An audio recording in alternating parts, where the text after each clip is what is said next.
Tandis que les flammes dévorent toujours la forêt, dans ce hameau, pas un bruit ni une âme en vue. Sauf cette voiture de gendarme qui inspecte la zone. Je regarde s'il n'y a pas de présence humaine déjà dans les maisons ou aux alentours. Une vingtaine de patrouilles surveillent jour et nuit le secteur de Landiras.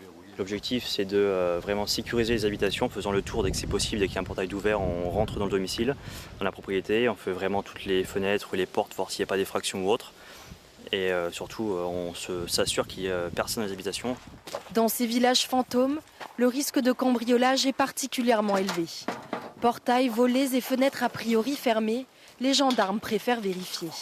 Là, tu regardes à l'intérieur, il y a les vitres ouvertes de la voiture. Fermez bien tous les accès quand vous partez. Prenez forcément tout ce qui est nécessaire, médicaments, si vous avez besoin. Oui, bien sûr. Ouais. Évacués dans la précipitation, certains reviennent s'assurer que leur maison est intacte et la présence des gendarmes rassure.